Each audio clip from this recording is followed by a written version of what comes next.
actual creation of our foreign policy platform, but also transparency about the process of what was taking place.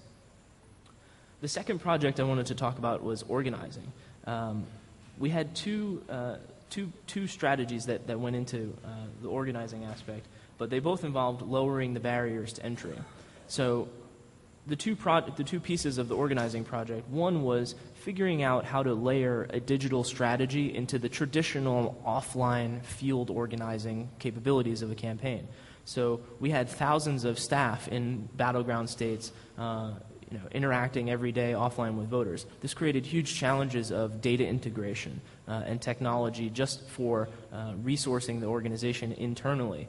What we did was we tried to link at every opportunity, link those internal challenges and those internal technical solutions to the external facing website.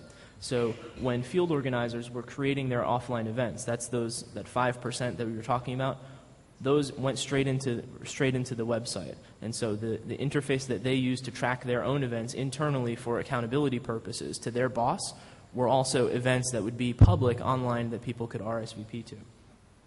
So that was layering the technology into the traditional organization. There was also the challenge of organizing people in all the places where we wouldn't have staff.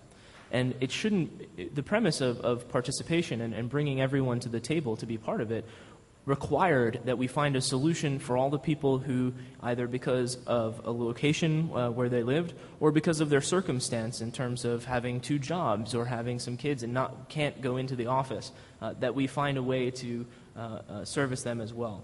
So what we did was we created self-organizing tools on our website. The very basics. And the technology, it's really not about the technology. It's very simple tools. But the premise of giving someone ownership over their local grassroots volunteer group, over the relationship with the voters in their community, the ability to create events like these and just post it for everyone to see on the website, was a crucial component to generating organizing energy beyond the reach of our staff. Now, and this is also always, again, based on lowering the barriers to entry for people both to participate as a volunteer, but also lowering the barrier to entry for leadership. And so people in places where we had no staff and no resources, we gave them the same tools that we gave to our paid organizers in terms of technology, design assets, the ability to make print materials and things like that. Now, this ethos of organizing from the bottom up and empowering the person lowest on the totem pole to be a really substantive organizer comes from Barack Obama himself.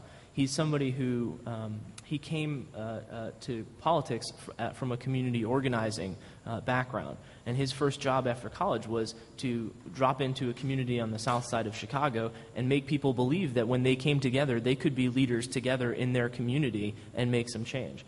So I want to show you a short video about that as well. A lot of people don't know what a community organizer is. And in fact, I didn't know what a community organizer was entirely when I became one. I had been inspired by the civil rights movement and the idea of people working at a grassroots level to bring about change, to get people involved in shaping their own destiny. It's something that I carry with me when I think about politics today, obviously at a different level and in a different place, but the same principles still apply.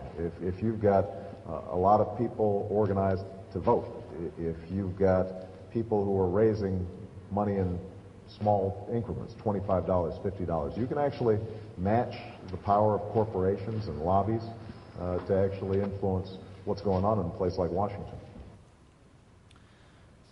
And that video actually reflects the conversation I had with him before I took the job. When I went to speak with him in his office, I asked him, what happens if we lose? What is the legacy of this campaign?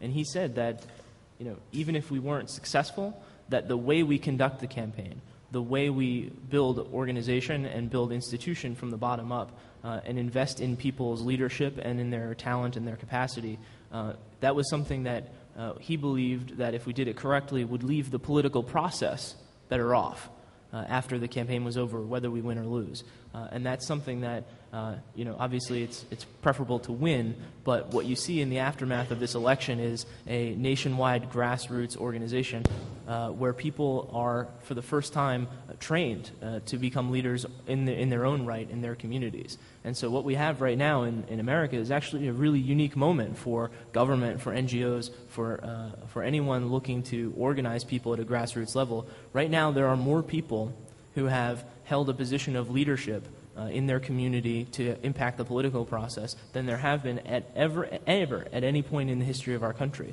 There are more people who have had a substantive relationship with each other in their community, but also with a campaign and a central organization through email, through technology, than ever before. And right now is an incredibly opportune moment for organizing across the country.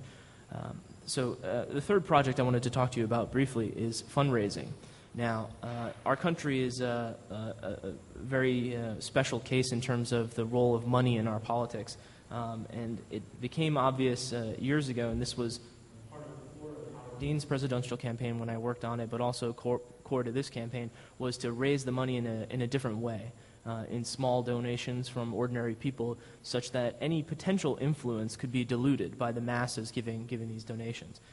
And so we had to figure out how to actually make something from nothing. I mean, this guy was new to the political scene. A few people had managed to find his website and give him a donation back in 2004 when people saw him make his speech to the convention.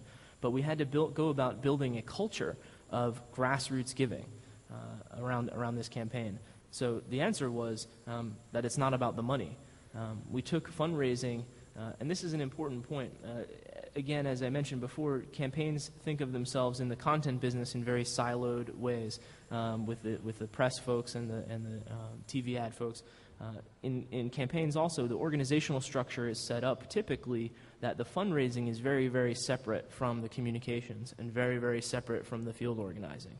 But we integrated all of it tightly so that the fundraising and the opportunities to give became part of the overall relationship that we had with the end user.